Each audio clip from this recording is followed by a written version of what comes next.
Do you have a type, something that you look for specifically? Or is there a common thing?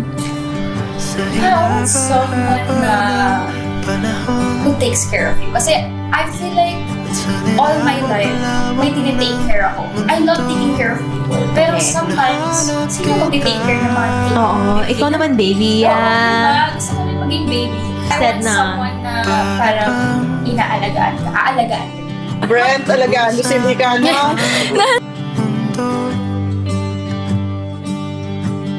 Huwag ka na mahiya. Magtaas ka na ng boss kung kailangan. Ano ka ba? Ako nga ata yun.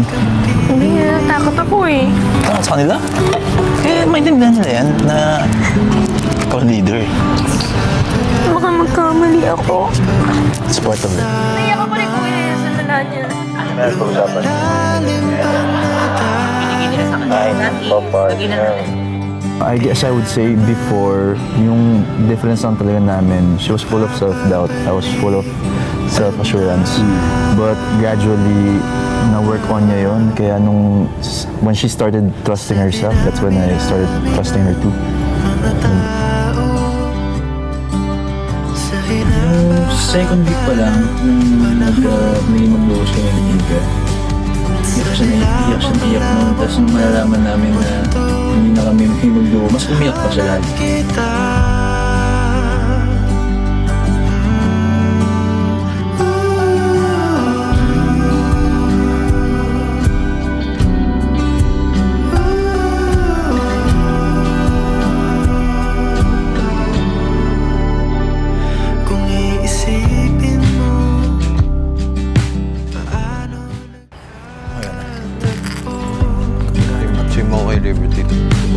So, lagi lang kami sinasabi sa isa't isa, alagaan mo yung duo ko. Dahil ko bahala dyan sa duo ko. Very alagaan ko siya, Brent. I'll take care of her.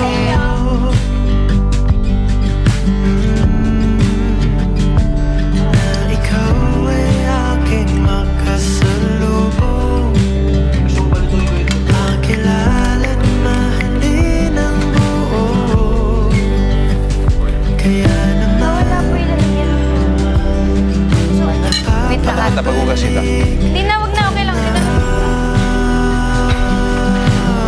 Ito.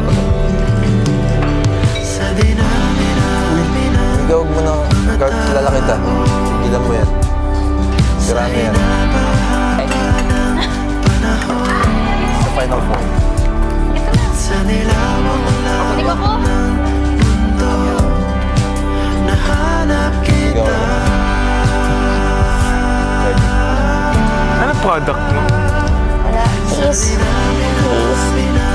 I love you. Please, please. No.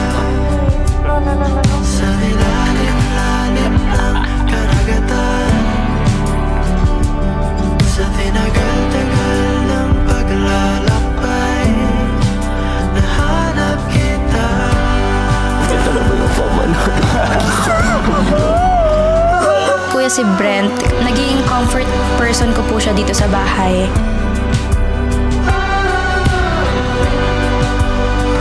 Hitian mo lang. May dalawang chances pa. Don't be too hard on yourself. Second place. Second place, baby. Tomorrow, it's gonna be first place. Ako wala naman. Oh, hindi. Kasi po, po reaction niyo sa comfort person mo ka, si Brent.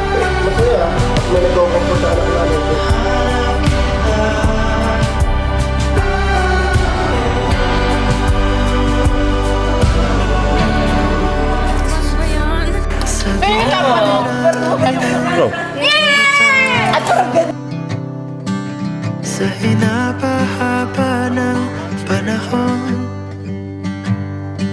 sa nilawak-lawak ng mundo, nahanap kita.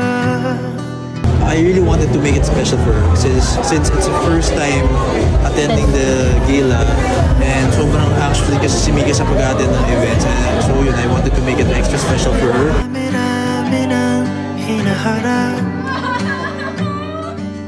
sa dinami-rami ng pwedeng mangyari.